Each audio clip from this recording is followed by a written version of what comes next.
March 5, 1943, Norfolk Naval Base, Virginia. Dawn light glints off the water as the first true American hunter-killer group makes ready to sail. Captain Daniel V. Gallery, skipper of the escort carrier USS Bogue, stands on the bridge with a folded ultra-decrypt in his hand. The message is gold. Bletchley Park has cracked the German naval grid, pinpointing two milch cow supply submarines, U-459 and U-487, scheduled to refuel wolfpacks along the Great Circle convoy routes. Gallery's orders are simple: take 4 sleek destroyer escorts and turn the hunters into the hunted. The ships cast off in formation, USS Bogue at the heart, 800 tons of steel with a 495-foot flight deck. Screening her are USS Belknap, USS George E. Badger, USS Osmond Ingram, and USS Clemson. None of the 890 souls aboard know it yet, but in the next 8 months this single task group will help shatter the U-boat arm forever and hand Admiral Karl Donitz the worst defeat in German naval history. This is the real story of how America flipped the Battle of the Atlantic from a desperate defense into an offensive slaughter. It's a tale of codebreakers, carrier pilots, destroyer sailors, and a nation that built ships faster than the enemy could sink them. And it starts right here, in the cold gray Atlantic, with a brand new way to wage war. For 2 years the U-boats had owned the ocean. In March 1943 alone, wolfpacks sank 82 merchant ships, nearly 500,000 tons. April would be worse, over 600,000 tons gone. Donitz commanded more than 400 submarines from his concrete bunker in Brittany, and every month 20 fresh boats slid down the ways at Hamburg and Bremen. Losses? Fewer than 10. The math looked brutal. Sink tonnage faster than the Allies can replace it, and Britain starves. Simple. Terrifying. Winston Churchill later admitted the U-boat peril was the only thing that ever truly scared him. But arithmetic cuts both ways. Lose submarines faster than you can build them, and the whole house of cards collapses. That's exactly what the hunter-killers were built to do. USS Bogue wasn't a fleet carrier. She was a converted merchant hull, slow and boxy, but she carried a punch the Germans never saw coming: 12 F-4F Wildcat fighters, 9 TBF Avenger torpedo bombers, and 3 secret weapons the Kriegsmarine couldn't even pronounce. First, centimetric radar, wavelengths so short German Metox detectors stayed silent. Second, high-frequency direction finding, HF/DF, or Huff-Duff. That turned every routine U-boat radio call into a homing beacon. Third, the Mark 24 mine, a code name for the world's first acoustic homing torpedo. Drop it near a submerged sub, and it swam straight for the propeller noise like a bloodhound. Traditional escorts hugged convoys, reacting after the torpedoes hit. Hunter-killers roamed free. Their only job: find, fix, destroy. No merchant ships to babysit. No split-second choices. Just hunt. Lieutenant Commander Howard Avery, skipper of Composite Squadron 9, knew the 3 moments every U-boat was naked: surfacing to charge batteries, linking up with a milch cow, or sending radio reports to Donitz. German doctrine demanded chatter: position every 24 hours, convoy sightings instantly, weather twice daily. Every transmission was a breadcrumb trail straight to American ears. Take U-569, a Type VIC workhorse under Captain Lieutenant Hans Joachim Johansen. 7 weeks at sea, fuel tanks gasping. Radio orders send her to a rendezvous with U-459 at 50 degrees 40 minutes north, 35 degrees 21 minutes west. Johansen has 44 men, 14 torpedoes, and a modest score: 1 ship sunk, 1 damaged. He doesn't know the coordinates were read in England before his radio man even tapped the key. May 22, 1943. 1,420 hours. Avenger pilot Lieutenant William Chamberlain picks up a radar blip, 18 miles, bearing 090. He rolls in at 200 knots. U-569 is running diesels on the surface, batteries gulping amps after a night of dodging. Lookouts spot the plane at 8 miles. Klaxons howl. Crash dive, 35 seconds to periscope depth. But Chamberlain is already releasing 4 Mark 17 depth charges, fused shallow. The explosions rip the boat open like a tin can. U-569 blows back to the surface, crippled.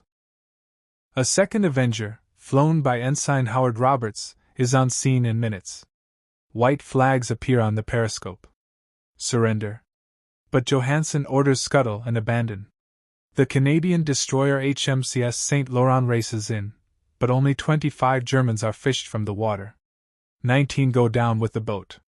Interrogations reveal stunned submariners. They knew exactly where we were. It was like they could see through the water. That was just the opening shot. June 5th. Bogue's planes catch U-217 topping off batteries 450 miles west of the Azores. Captain Lieutenant Kurt Reichenbach-Klink has sunk 3 ships on this patrol. Dawn attack. First depth charges jam the diving planes. Unable to submerge, Reichenbach mans the 88mm deck gun and 20mm flak. His gunners fire 300 rounds, nick 1 Wildcat, then watch Avengers bracket the hull. The pressure hull ruptures in 3 places. U-217 vanishes with all 50 hands. No survivors. No mercy. Word spreads through the U-boat fleet like plague. Radio intercepts show panic. American wonder weapons find us no matter how we dodge. Morale cracks. Crews refuse to surface even to charge. Donitz orders submerged transits through the Bay of Biscay, night-only refueling, radio silence. Too late. The noose is tightening. By summer, 5 hunter-killer groups prowl the Atlantic: Bogue, Card, Kor, Santee, Croatan. Each is a floating air base with destroyer teeth. USS Card, under Captain Arnold J. Isbell, becomes the deadliest. Between July and October she bags 8 U-boats and earns the first Presidential Unit citation for a hunter-killer team. August 7th. Card's Avengers catch Milch Cow U-117 refueling U-66 on the surface, hoses still connected. Lieutenant Charles Stapler drops 4 depth charges dead center. 400 tons of diesel ignite in a fireball seen 30 miles away. U-66 dives damaged. She'll die 9 months later in a fight stranger than fiction. October 1943, black month for the U-boats. 23 lost, including aces who'd survived since 1939. 3 Milch Cows, U-488, U-489, U-490, sent to the bottom in weeks. Without tankers, Type Vikes can't reach America anymore. Patrols shrink to the mid-Atlantic killing grounds. USS Corps Prefects. Continuous air coverage. Planes orbit suspected zones for days, forcing subs to stay down until batteries die. October 13th, Corps group catches U-378 at dawn. Her 26-year-old skipper tries to fight on the surface. Wildcats strafe, Avengers bomb. 1 survivor pulled from the water. Even the legends fall. Corvette and Captain Heinrich Bleikrot, 24 ships sunk, barely limps U-109 home after Block Island's planes tear her open. He never sails again. The Atlantic is a slaughterhouse. November brings the magnetic anomaly detector, MAD. Planes now sniff submerged hulls like sharks scent blood. Sonobuoys track propeller beats for hours. The tech gap is a canyon. Halloween night, 1943. USS Card's destroyer USS Bowery rams U-405 in heavy seas. The ships lock together, bows grinding. Sailors blaze away with pistols, Tommy guns, coffee mugs, even a sheath knife. Bowery pumps 4,000 rounds into the sub before she sinks. Bowery is too damaged to save, scuttled the next day. Hollywood couldn't script it better. December 13th. Bogue's group intercepts U-172, elite boat, 26 ships sunk, 151,000 tons. A weather report betrays her. Ensign William Fowler drops the first Fido. U-172 evades, but burns battery at flank speed. 14 hours later, exhausted, she surfaces into a hornet's nest. 4 destroyer escorts fire 405-inch shells.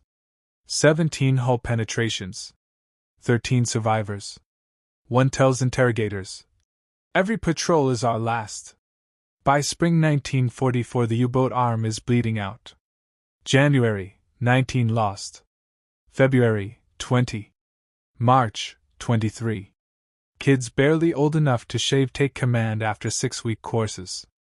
Average skipper age drops from 32 to 26.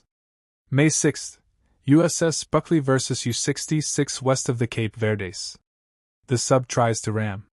Hulls smash together. Sailors slug it out with small arms and whatever's handy. Buckley's crew fires 105 3-inch shells, 2 720mm, 418 40mm in 16 minutes. U-66 sinks with 24 men. The age of the surface raider is dead. June 4, 1944. The ultimate humiliation. Captain Daniel Gallery's task group from USS Guadalcanal captures U-505 intact. Boarding party from USS Pillsbury storms aboard while the sub is still underway, plugs leaks, grabs code books, Enigma machine, acoustic torpedoes. First enemy warship captured on the high seas since 1815. Donit's wolves are now prizes. D-Day. Hunter-killers flood the Bay of Biscay. 15 U-boats die in the first week trying to torpedo invasion shipping. Survivors speak of dozens of planes attacking at once. Systematic extermination. August. Donitz evacuates French bases. 31 boats try to run for Norway. 11 make it. The rest feed the fish. Schnorchel tubes arrive too late. Radar still sees the feather. Speed drops to 6 knots. No fix. By March 1945, the U-boat force is a ghost. Of 463 boats on paper, 60 can sail. Most rot at piers for lack of fuel, torpedoes, or crews. The last kill, April, U-546 sinks destroyer escort USS Frederick C. Davis off New York, then dies under Bogue's escorts. Bogue's final tally, 13 U-boats. Donit's last diary entry.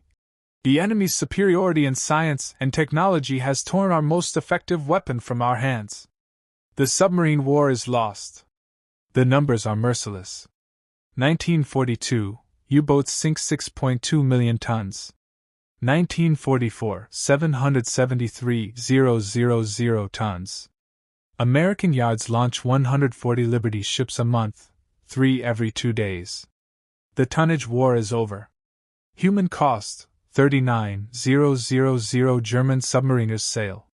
30,000 never return, 75% dead. 784 of 162 U-boats destroyed. American hunter-killers lose 1 carrier, fewer than 10 escorts. Exchange ratio flips from 10 to 1 German to 20 to 1 American. The hunter-killers didn't just win a campaign. They invented modern ASW, integrated air-surface teams, real-time intelligence, probability-based search, acoustic signatures, operational research. Cold War submarine hunting was born in the North Atlantic, 1943–45. German skippers went to sea as elite predators. They ended as prey in a transparent ocean where every ping, every transmission, every mistake meant death. Corvette and Captain Peter Kramer, one of the few aces to survive, wrote post-war. We had no answer. They were everywhere at once. We went from wolves to hunted in months. Today, over 500 U-boat wrecks rust on the seabed, silent monuments to American ingenuity, industrial muscle, and cold-eyed persistence. The hunter-killer groups didn't just save the convoys. They proved that in modern war, systems beat heroes, science beats stealth, and the nation that fuses brains, factories, and fighting spirit owns the sea. That's the American way. And that's how we turn the Atlantic from graveyard to hunting ground.